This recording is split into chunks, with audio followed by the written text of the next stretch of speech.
할렐루야. 사랑과 은혜가 충만하신 하나님 아버지, 주님의 은혜에 감사와 찬양을 드립니다. 하나님 아버지, 이 마지막 때에 저희를 불러주시고 날마다 눈동자와 같이 지켜주시며 날마다 생명의 말씀으로 우리를 먹여주시는 하나님께 감사와 찬양과 영광을 올려드립니다. 하나님 아버지, 이 시간 십자가에 못 박히신 손으로 아버지 저희의 심령을 어루만져 주시고 저희의 영과 혼과 육을 어린 양의 보혈로써 덮어주시어서 저희가 이 시간 눈과 같이 고 깨끗한 심령으로 아버지 주님의 말씀을 나누는데 부족함이 없도록 주님 역사해 주시옵소서. 또한 너무나도 부족하고 연약한 딸이 주님의 말씀을 전하고자 이 자리에 섰사오니 아버지 저를 불쌍히 여겨주시고 이 시간 저의 영과 혼과 육을 아버지 어린 양의 보혈로 덮어주시고 아버지 저의 입술과 저의 마음과 생각을 온전히 주장하여 주시어서 이 시간 주님 기뻐하시는 뜻만 온전히 잘 선포되어질 수 있도록 아버지 저의 아버지 마음과 생각을 주장하여 주시옵소서. 감사를 드리오며 영원히 찬양받으실 영광의 왕 예수와 거룩하시고 존귀하신 이름으로 기도드리옵나이다. 아멘. 여러분 안녕하세요. 요즘에 이스라엘에서 아주 긴급한 뉴스들이 전해지고 있습니다. 그것은 바로 이란과 러시아가 이스라엘을 공격하기 위해서 전파 공격을 시작했다는 것입니다. 그리고 러시아는 이스라엘 국경 주변에 군사 배치를 늘리고 있다는 뉴스가 어제 전해졌습니다. 이러한 소식들이 우리나라 뉴스에는 지금 전해지고 있지 않은데 어제 미국 뉴스를 통해서 지금 이란과 러시아가 이스라엘을 공격하기 위해서 전파 공격을 시작했고 러시아는 이스라엘 국경 주변에 군사 배치를 늘리고 있다라는 소식을 접하게 되었습니다. 그런데 이러한 부분들에 대해서 이미 성경 말씀에 다 예언되어 있다는 것입니다. 작년에 하나님께서 누가복음 21장에 씌어진 말씀을 조명해 주셨습니다. 그것은 바로 휴거가 일어나기 직전에 이스라엘이 군대에 포위되는 사건이 먼저 일어난다는 것입니다. 그래서 이 부분을 조명해 주셔서 여러 차례 전해드렸는데 이제 이 말씀이 성취가 된다는 것입니다. 그리고 이 부분에 대해서 예레미야서에도 여러 군데 예언되어 있는데 특별히 예레미야 6장에 보면 이스라엘의 북쪽에 위치하고 있는 큰 나라가 이스라엘을 침략하는 사건에 대해서 쓰여 있습니다. 그런데 이스라엘의 북쪽에 위치하고 있는 큰 나라는 바로 러시아를 의미한다는 것입니다. 왜냐하면 이스라엘의 그 지도에서 북쪽으로 쭉 올라가 보면 바로 러시아가 자리 잡고 있기 때문입니다. 그래서 러시아가 마지막 때에 이스라엘을 침략한다는 것입니다. 그런데 특별히 이 사건이 휴거의 때에 일어난다는 것입니다. 그 이유는 이스라엘이 이 소식을 전해 듣고서 고통스러워하는 내용이 쓰여 있는데 그 고통에 해산하는 여인의 진통에 비유하고 있기 때문입니다. 해산하는 여인의 진통은 바로 휴거를 의미합니다. 왜냐하면 데살로니가 전서 5장에 보면 휴거의 때를 임신한 여인의 그 해산하는 그 고통에 비유하고 있기 때문에 이 해산의 고통은 바로 휴거의 때를 의미한다는 것입니다.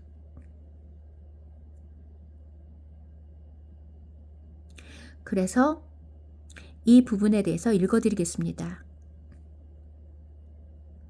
보라, 한 민족이 북쪽 땅에서 오리니 큰 나라가 땅끝에서 일어나고 있다. 그들은 활과 단창을 잡고 잔인하여 자비를 베풀지 않는다. 그들의 소리는 노호하는 바다와 같고 말들을 탔으며 전쟁 용사처럼 너를 치러 전열을 정비했다. 딸 시온아. 우리는 그 소식을 듣고 우리 손이 풀렸으며 고통이 우리를 사로잡았으니 해산하는 여인의 진통과 같다.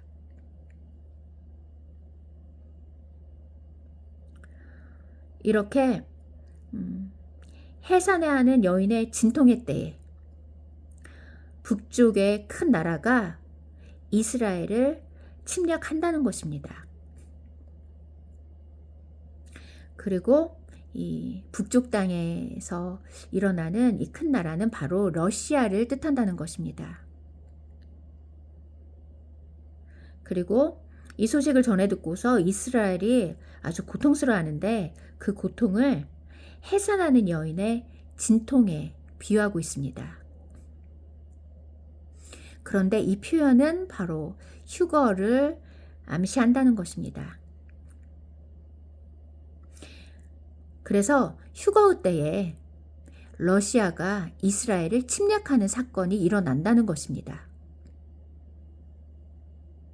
그리고 지금 이 예언의 말씀이 성취되고 있다는 것입니다.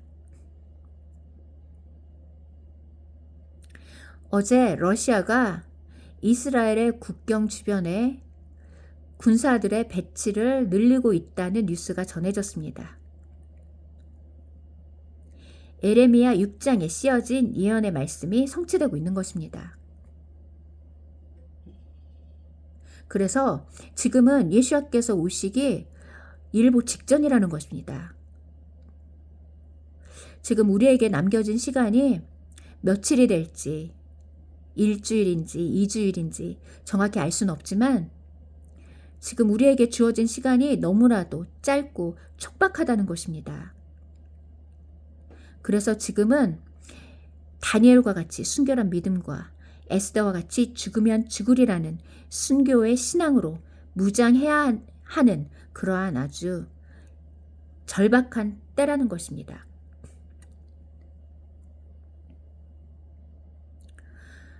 그리고 지난번 영상에서 그 계시록 14장에 그 천열매의 휴거에 대해서 전해드렸고, 이 천열매의 휴거가 있고 난 후에 새 천사의 심판에 관한 말씀이 선포된 후에 바로 그 순교에 대한 말씀이 쓰여 있다고 전해드렸습니다.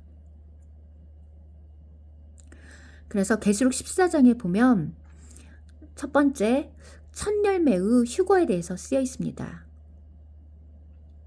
그 14만 4천이 천열매라고 쓰여 있는데 이 14만 4천의 천열매가 휴거 신부라는 것입니다. 그 이유는 이들이 하늘에 있는 시온산에 서서 새 노래를 부르게 되는데 이 새 노래는 바로 구원받은 교회에 대한 노래이기 때문입니다.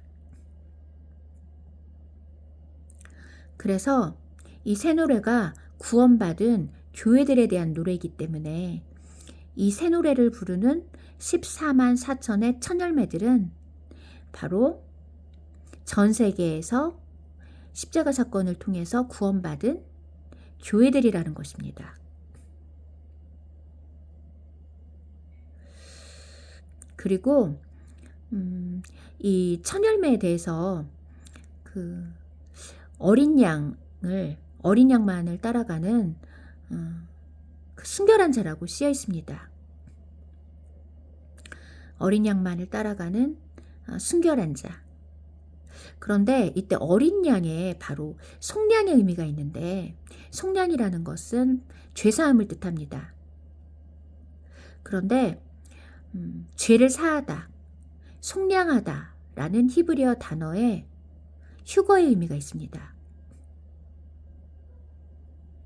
그래서 이 14만 4천의 천열매들은 바로 휴거 신부들이라는 것입니다.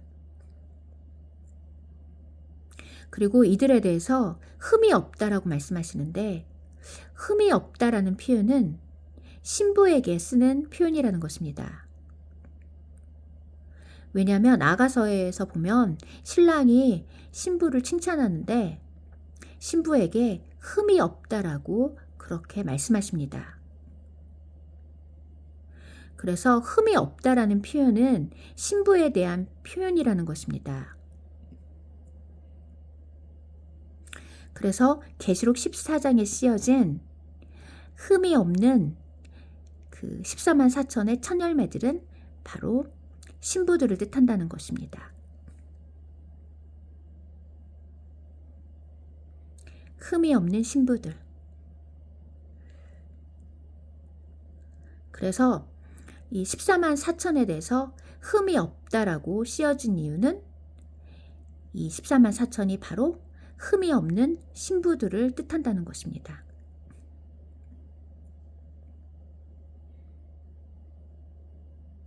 그리고 이 첫 열매가 휴거 신부를 그 뜻한다는 또 하나의 강력한 증거를 하나님께서 깨닫게 해주셨는데, 그것은 바로 이 첫 열매들은 낫을 대지 않는다는 것입니다. 이 낫에는 죽음의 의미가 있다는 것입니다. 이 첫 열매들은 낫을 대지 않고 손으로 따게 되는데, 이 낫을 대지 않는다는 것은 바로 죽음을 보지 않고서 휴거되어서 혼인잔치에 들어간다는 것입니다. 그래서 휴거 신부를 첫 열매로 표현하신 이유는 이 첫 열매들은 낫을 대지 않고 죽음을 보지 않고 그 혼인잔치에 들어간다는 것입니다. 반면에 곡식 추수에 대해서 쓰여 있는데, 이 곡식 추수는 예수님께서 그 날이 선 낫, 바로 예리한 낫으로 그 곡식을 추수하는 내용이 쓰여 있습니다. 날이 섰다라는 것은 바로 예리하다는 뜻입니다. 예리하다. 그리고 이 예리한 낫은 바로 죽음을 암시한다는 것입니다. 그래서 예리한 낫으로 이 추수되는 곡식들은 바로 그 순교를 통해서 추수되는 그 환난 성도를 의미한다는 것입니다.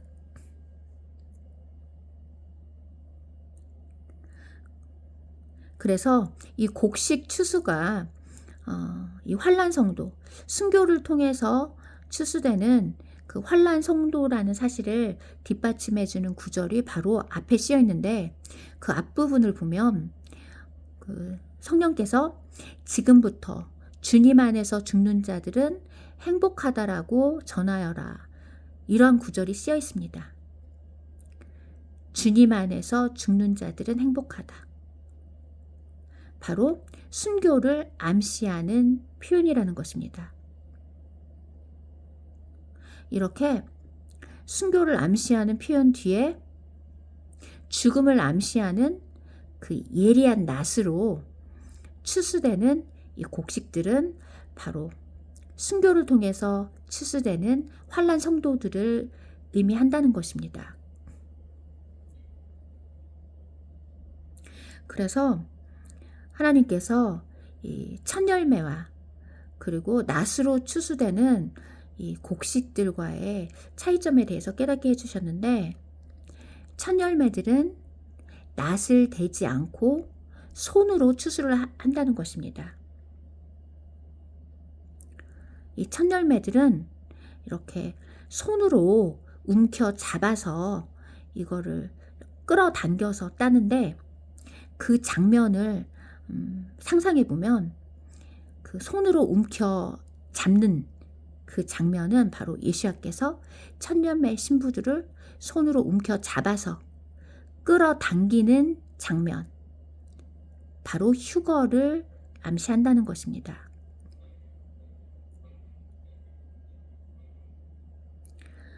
그 우리가 열매를 딸 때 그 장면을 이렇게 떠올려 보면, 우리가 열매를 딸 때는 우선 손으로 그 열매를 움켜 잡습니다.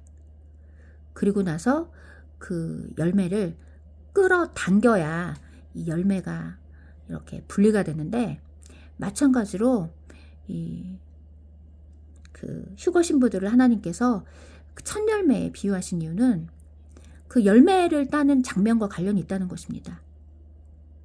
먼저 열매를 따기 위해서 그 열매를 손으로 움켜 잡고 그것을 끌어당긴다는 것입니다. 그러면 그 열매가 그 가지로부터 분리돼서 떨어져서 추수가 된다는 것입니다.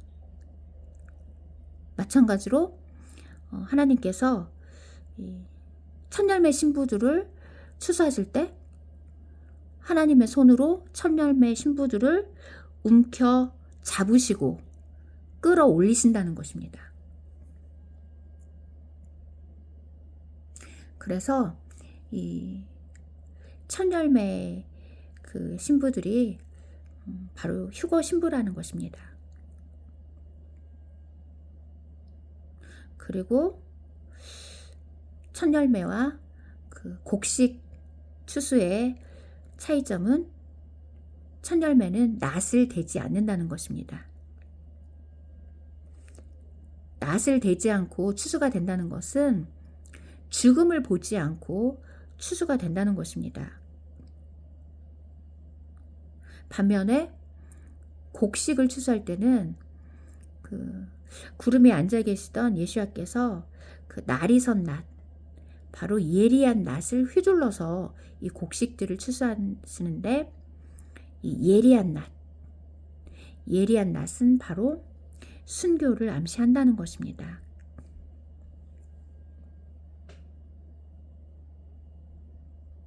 그래서 계시록 14장에 첫 열매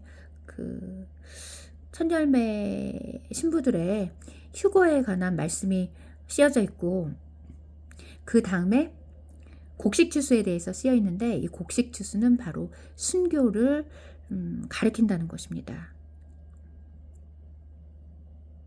그리고 마지막에 그 포도가 거두어지는 장면이 쓰여 있는데, 이 포도도 아주 날이 선 낫, 예리한 낫으로 그 천사가 거두는 장면이 쓰여 있습니다. 그런데 이 포도 추수는 추수라기보다는 심판을 의미한다는 것입니다. 왜냐하면 이 포도들이 하나님의 진노의 포도즙 틀에 던져지기 때문입니다.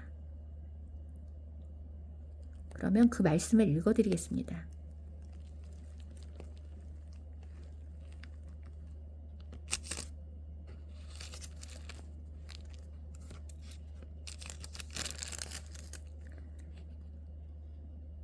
그 천사가 땅에 낫을 휘둘러서 땅의 포도나무를 거두어 하나님의 진노의 포도주를 만드는 큰 틀에 던졌다. 이 거둔 포도들에 대해서 이 하나님의 진노의 포도주를 만드는 큰 틀에 던지는 내용이 쓰여 있습니다. 진노의 포도주. 이것은 바로 심판을 받게 된다는 그런 의미라는 것입니다. 진노는 바로 심판을 의미하기 때문입니다. 그래서 이 부분은 그 예수와께서 그 재림하실 때 하나님의 진노의 포도즙 틀을 밟는다고 쓰여 있는데, 바로 예수와께서 재림하실 때 그 심판을 받게 되는 사람들에 대한 말씀이라는 것입니다.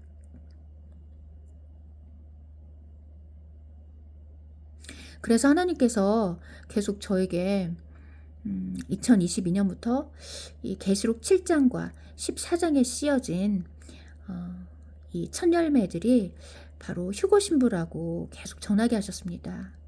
그래서 저는 그 말씀을 전할 때마다 왜 이 말씀을 이렇게 하나님께서 계속 전하게 하실까, 그 부분이 참 궁금했는데, 그 부분에 대해서 하나님께서 요즘 깨닫게 해주신 것은, 이 14만 4천이 그 휴거되는 휴거 신부라는 사실을 사람들이 알아야 한다는 것입니다. 그래야 그 휴거 신부들에게도 아주 큰 기쁨이 되고, 그리고 이 계시록 14장에 이 첫 열매의 휴거 다음에 이제 순교에 대한 말씀이 쓰여 있기 때문에 이 말씀을 바르게 가르쳐야 하기 때문에 하나님께서 이 부분에 대해서 계속 전하게 하셨다는 것입니다. 그래서 계시록 7장에 씌어진 그 12지파가 유대인이 아니라는 것입니다. 왜냐하면 이 계시록 7장에 씌어진 12지파 중에 3지파가 구약에 씌어진 그 12지파와 다르기 때문입니다. 계시록 7장에 씌어진 12지파는 구약에 씌어진 12지파와 다릅니다. 얼마 전에 게시판 글로도 전해드렸는데 민수기 말씀에 보면 처음 부분에 이스라엘의 12지파에 대해 쓰여 있습니다. 그런데 그 말씀에는 단지파와 에브라임 지파가 쓰여 있습니다. 그런데 계시록 7장에는 이 단지파와 에브라임 지파가 빠져 있습니다. 그리고 민수기 그 처음 부분, 그 민수기에 씌어져 있는 그 12지파에는 그 레위 지파는 포함되지가 않습니다. 그런데 계시록 7장에는 레위 지파가 포함되어 있습니다. 그래서 이 계시록 7장에 씌어진 12지파와 민수기에 씌어진 12지파를 비교해 보면 세 군데가 다른데 하나님께서는 우리의 머리카락까지도 세시는 분이라고 쓰여 있습니다.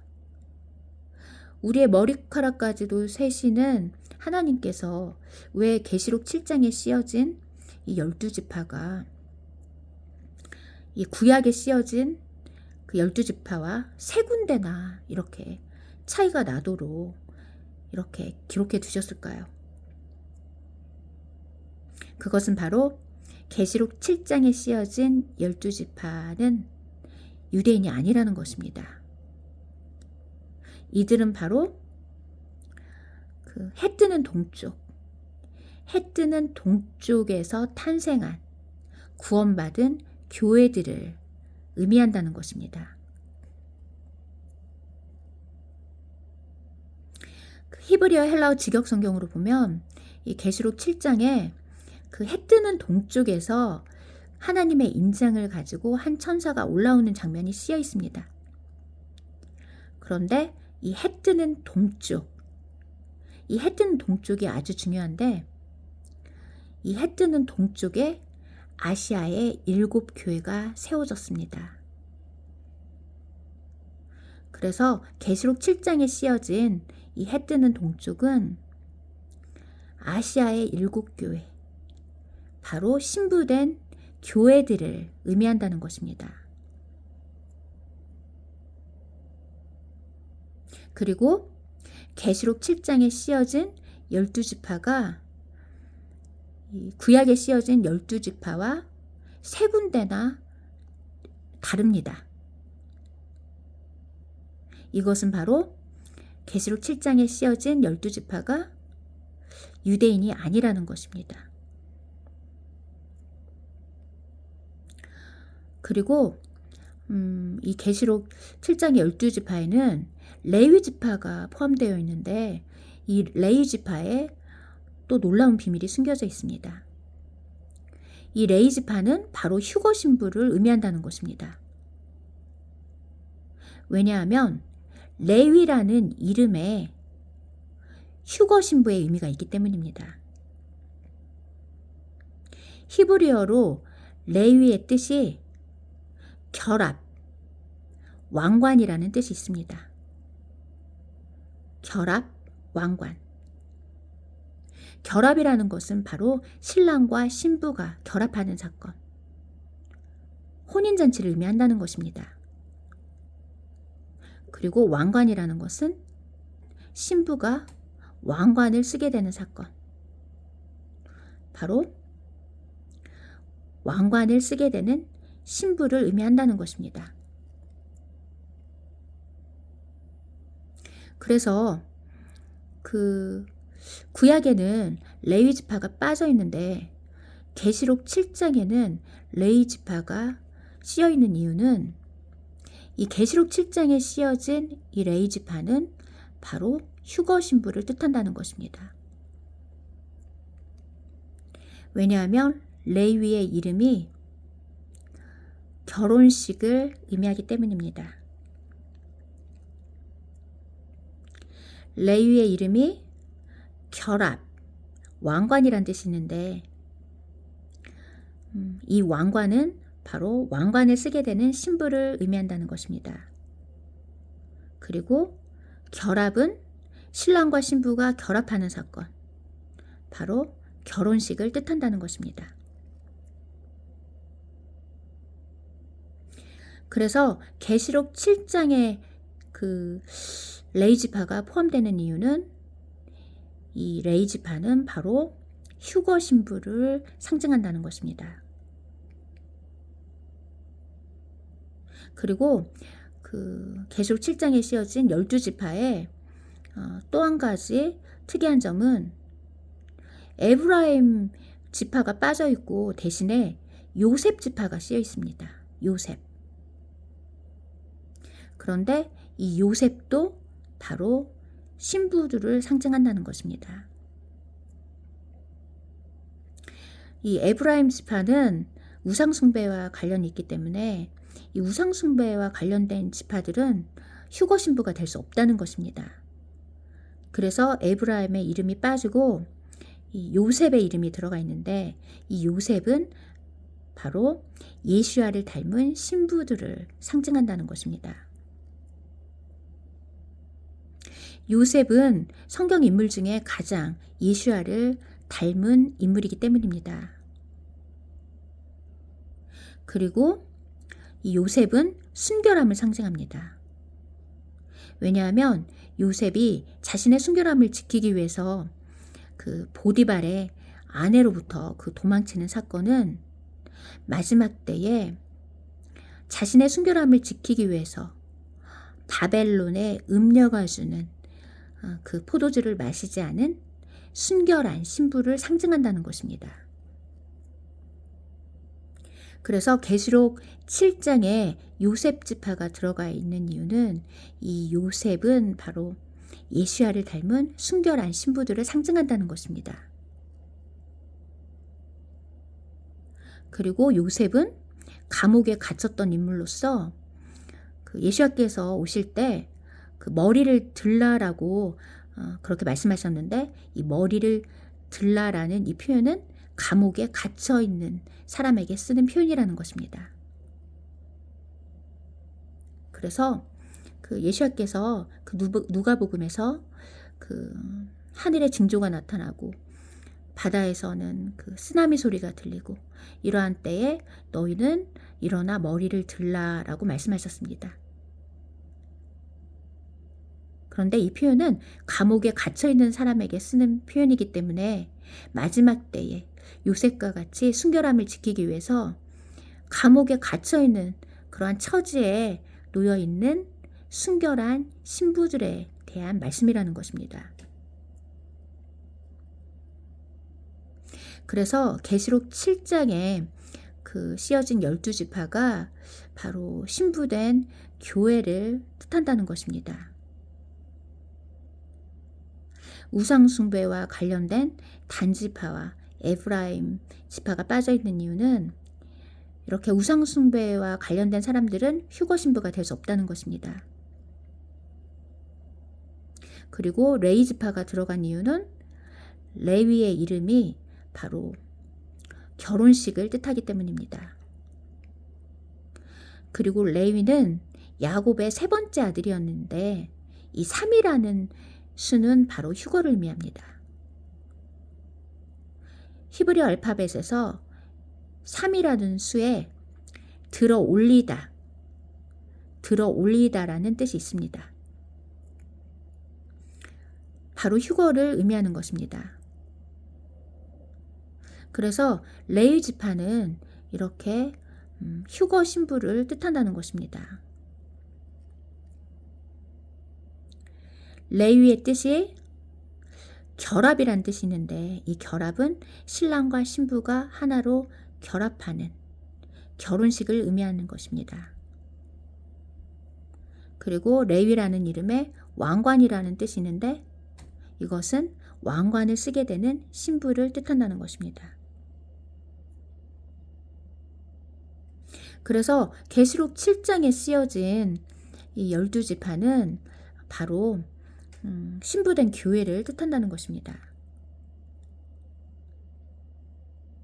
그리고 계시록 7장에 등장하는 그 숫자들 자체도 바로 신부를 상징합니다. 계시록 7장에 각 지파에 12,000명씩 그 인침을 받는 장면이 쓰여 있는데 이 12,000이라는 수는 바로 새 예루살렘을 가리킵니다.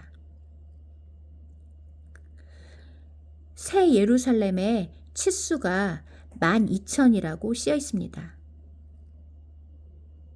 새 예루살렘의 치수가 12,000 스타디아라고 계시록에 쓰여 있기 때문에 이 12,000이라는 수는 새 예루살렘을 가리킨다는 것입니다.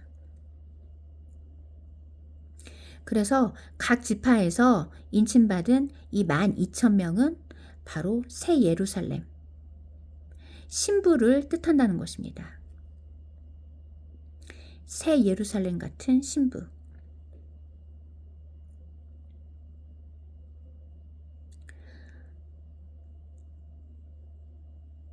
새 예루살렘이 신부를 뜻하는 이유는 계시록 21장에 새 예루살렘을 신부라고 말씀하십니다.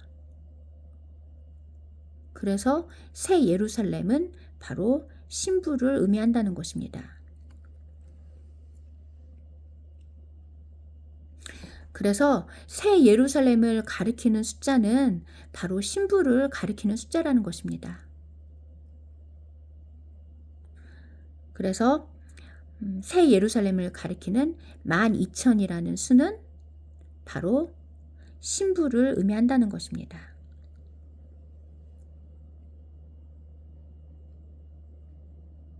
그리고 14만 4천이라는 수도 바로 신부를 의미하는데 이 14만 4천, 이 14만 4천이라는 이 수는 바로 예수와의 신부를 의미합니다. 이 부분에 대해서 제가 여러 번 전해드렸습니다. 14만 4천이 왜 예수와의 신부라는 뜻이 있는지 그 부분은 제가 게시판 댓글창에 올려드리겠습니다.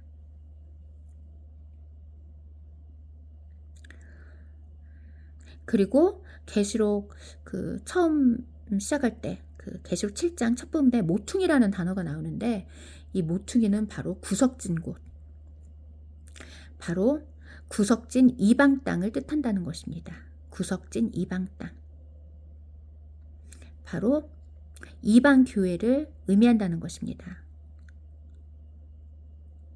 그리고 모퉁이에 해당되는 히브리어 단어가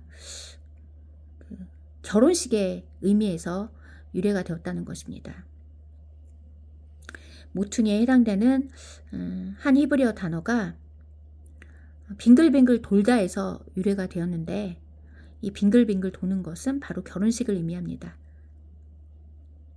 그래서 이 모퉁이라는 단어는 이방교회의 결혼식을 뜻한다는 것입니다.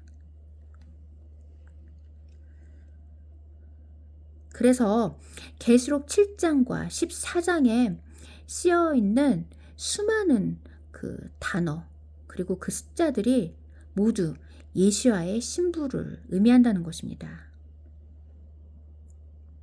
그래서 계시록 14장에 먼저 첫 열매의 휴거가 있은 후에 새 천사가 심판에 대해서 선포하는 내용이 쓰여 있습니다.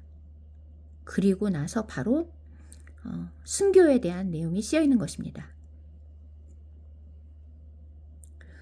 그래서 그 첫 열매 그 추수는 이 첫 열매는 낫을 대지 않기 때문에 죽음을 보지 않고 휴거되는 휴거 신부를 상징한다는 것입니다.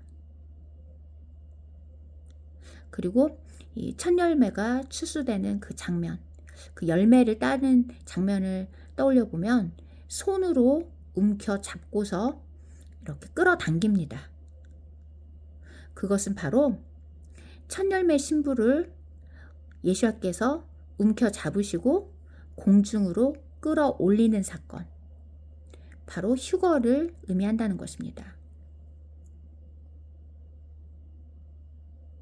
반면에 곡식 추수를 할 때는 아주 예리한 낫으로 휘둘러서 추수를 하시는데, 이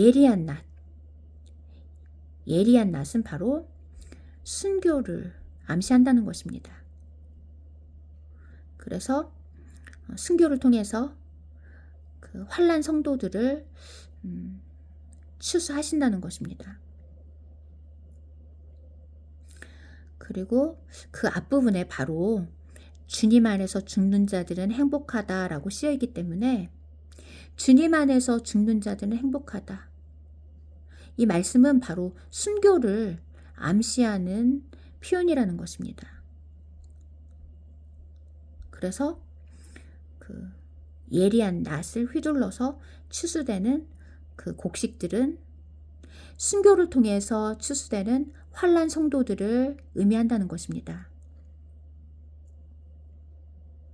그리고 마지막에 진노의 포도즙 틀에 던져지는 포도들은 바로 예수님께서 오실 때 하나님의 진노의 포도즙 틀에 던져져서 짓밟혀지는 이 세상 사람들의 그 심판을 뜻한다는 것입니다.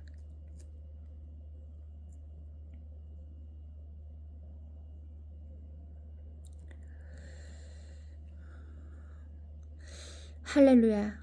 오늘도 놀라운 생명의 말씀으로 우리를 먹여주신 아버지께 감사와 찬양을 드립니다.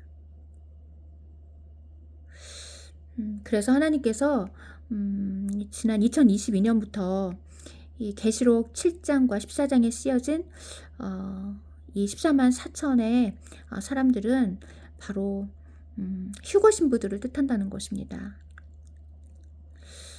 왜냐하면 히브리서 말씀에도 보면 구원받은 교회들이 하늘에 있는 시온산에 서게 된다고 쓰여 있습니다. 구원받은 교회들이 하늘에 있는 시온산에 서게 된다. 그리고 야고보서에 보면 구원받은 교회들이 첫 열매라고 쓰여 있습니다. 구원받은 교회들이 첫 열매. 그래서 14만 4천의 첫 열매들은 바로 구원받은 교회들이라는 것입니다.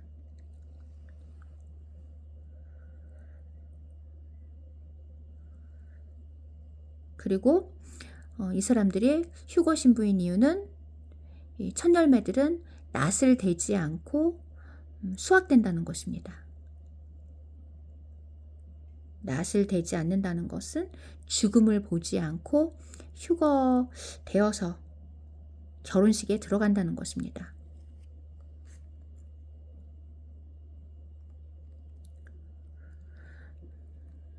그리고 이 14만 4천의 첫 열매들이 그 새 노래를 부르는 장면이 쓰여 있는데, 이 새 노래는 바로 구원받은 교회들에 대한 노래입니다. 이 새 노래의 가사가 계시록 5장에 쓰여 있습니다. 그래서 계시록 5장에 쓰여진 이 새 노래를 여러 번 읽어보시면 바로 이것이 구원받은 이방 교회들에 대한 그 노래라는 사실을 알 수가 있습니다. 그래서 새 노래를 부르는 그 첫 열매들은 바로 구원받은 이방 교회들이라는 것입니다. 그런데 이 이방 교회들 안에는 소수의 유대인도 포함이 되어 있습니다. 그런데 이 소수의 유대인들은 유대인이라서 구원받은 것이 아니라 예수야를 믿고 거듭났기 때문에 그 신부된 교회로서 구원을 받게 된다는 것입니다. 그래서 이 마지막 때에 구원받는 사람들은 뭐 유대인이라서 구원받고 아니면 이방인이라서 구원받고 이런 것이 아니라 오직 예수야를 통해서 거듭난 사람들이 구원받게 된다는 것입니다. 유대인이 됐든 이방인이 됐든 오직 예수야를 통해서 거듭난 사람들, 그 사람들이 바로 그 예수야만을 생명 다해 사랑하는 그 순결한 사람들이 바로 신부된 교회가 되어서 첫 열매로 수확된다는 것입니다.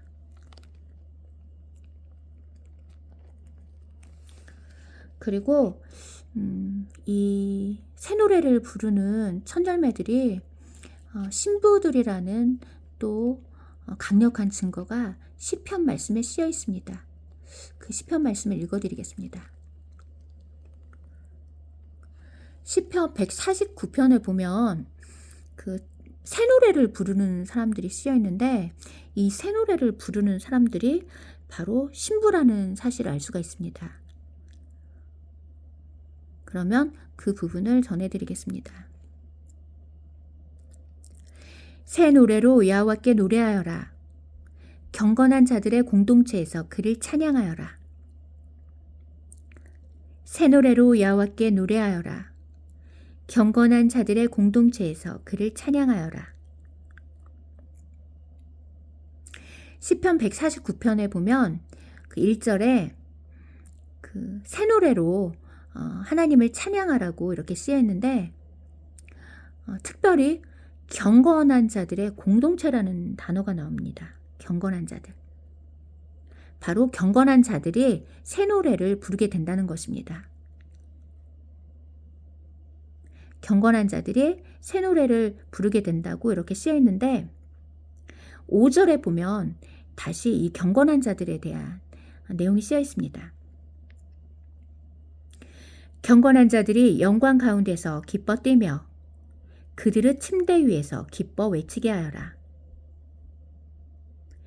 경건한 자들이 영광 가운데서 기뻐 뛰며 그들의 침대 위에서 기뻐 외치게 하여라.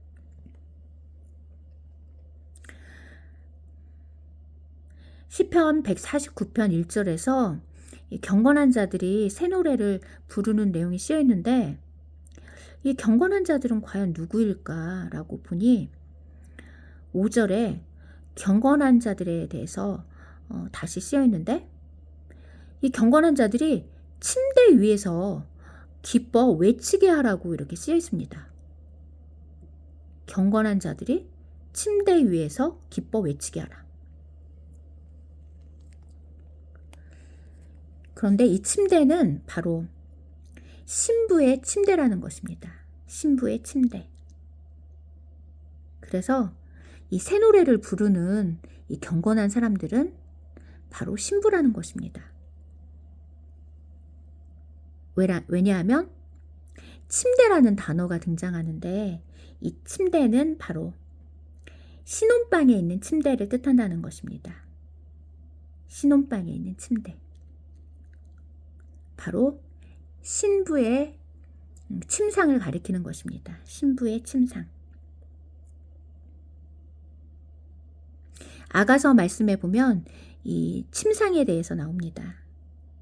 그 신혼방에 있는 침상. 그래서 이 지금 새 노래를 부르는 자들이 이 경건한 자들인데 이 경건한 자들이 침대 위에서 기뻐 외친다는 것은 이 침대는 바로 신부의 침대를 뜻하고 이 경건한 자들이 바로 휴거 신부라는 것입니다. 그래서 이 시편 말씀을 통해서도 새 노래를 부르는 사람들은 바로 휴거 신부라는 사실을 알 수가 있습니다. 휴거 신부가 바로 새 노래를 부르게 된다는 것입니다. 그래서 그 새 노래를 부르는 그 14만 4천은 바로 휴거 신부라는 것입니다.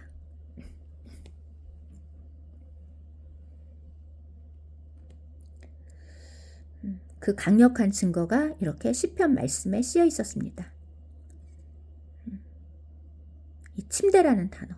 이 침대라는 단어는 바로 신부의 침대를 뜻한다는 것입니다. 그래서 새 노래를 부르는 사람들은 새 노래를 부르는 그 첫 열매들은 바로 신부라는 것입니다.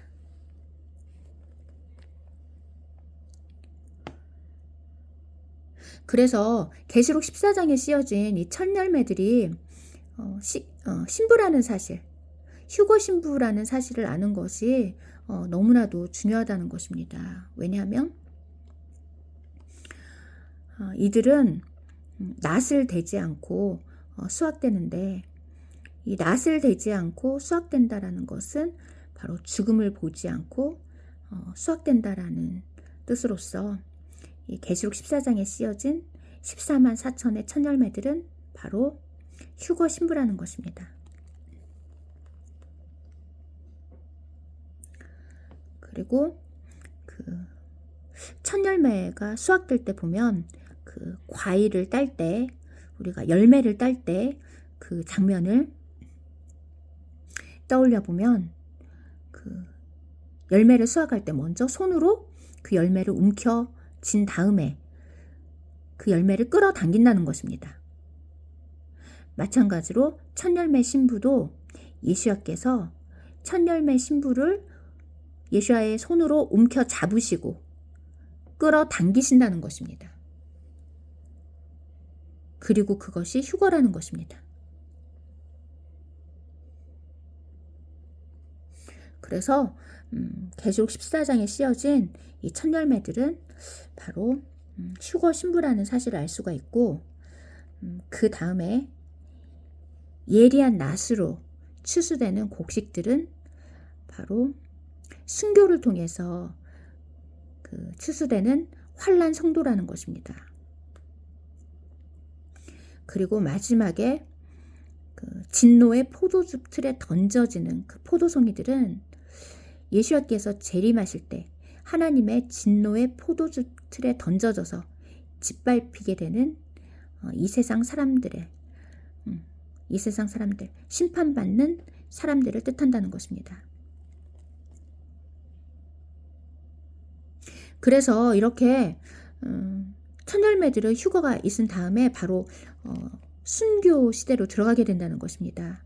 그래서 지금은 에스더와 같이 죽으면 죽으리라는 그 순교의 그 믿음으로 무장해야 된다는 것입니다. 에스더가 왕 앞에 나갔을 때 죽으면 죽으리라는 그 믿음으로 나갔던 것처럼 휴거 신부들도 거룩하신 만왕의 왕 앞에 서기 위해서는 죽으면 죽으리라는 그러한 순교의 믿음으로 무장해야 한다는 것입니다. 그리고 첫 열매들은 휴거가 있은 후에 이제 순교 시대로 바로 들어가기 때문에 지금 모든 믿는 자들은 순교의 신앙으로 무장해야 된다는 것입니다.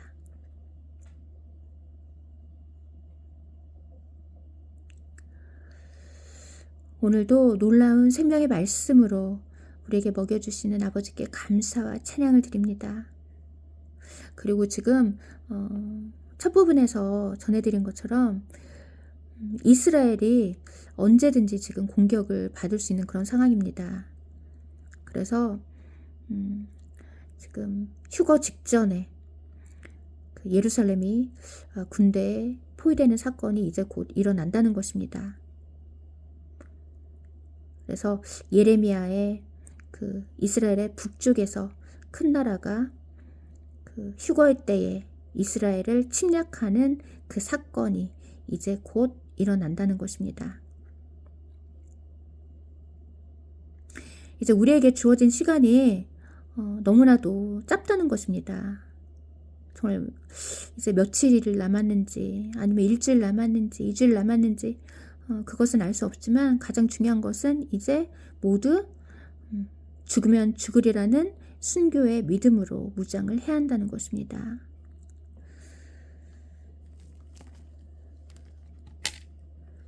그러면 잠깐 기도하시겠습니다.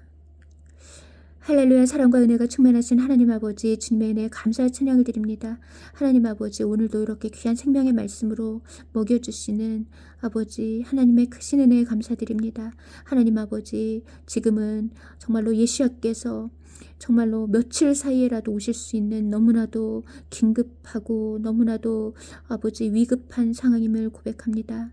하나님 아버지, 정말로 이제 정말로 첫 열매들의 휴거가 곧 있을 것인데, 첫 열매들의 휴거가 있은 후에는 바로 이제 순교 시대로 들어가게 된다는 사실을 깨닫게 해주시고 전하게 하시는 아버지께 감사드립니다. 아버지 하나님, 이제 우리가 순교로 아버지 주 앞에 서게 되든 아니면 휴거로 주 앞에 서게 되든, 아버지 우리가 살아서 가든 죽어서 가든 아버지 정말로 온전히 예수 하나님 한 분만을 살아가며 아버지 주 앞에 서기를 원합니다. 아버지, 저희가 정말로 누가 휴거 신부인지, 아니면 누가 환난 성도인지, 아니면 누가 정말로 주님 오실 때는 아버지 주님 오실 때 죽어서 주 앞에 서게 될지, 그 부분은 우리는 알 수 없습니다. 그렇지만 가장 중요한 것은 아버지 우리 모두 죽으면 죽으리라는 신앙으로 무장해야 된다는 사실을 이 시간 깨닫게 하여 주시는 아버지께 감사드립니다. 아버지, 우리가 정말로 다니엘과 같이 순결한 믿음과 아버지 사드락과 메삭과 아벳느고와 같이 아버지 풀무불에서도 아버지 하나님 한 분만을 아버지 하나님 한 분만을 섬기며 하나님 한 분만을 경배하는 그런 불꽃 같은 신앙을 이 시간 각 사람 머리 위에 부어 주시옵소서. 그리하여서 우리가 정말로 살아서 가든 죽어서 가든 아버지 주님을 찬양하며 아버지 주 앞에 설 수 있도록 아버지 사드락과 메삭과 아벳느고의 아버지 그 불꽃 같은 신앙을 아버지 각 사람 머리 위에 각 사람 심령 가운데 아버지 뜨겁게 물붓듯이 부어 주시옵소서. 감사를 드리오며 고두실 영광의 왕 예수와 거룩하시고 존귀하신 이름으로 기도드리옵나이다. 아멘.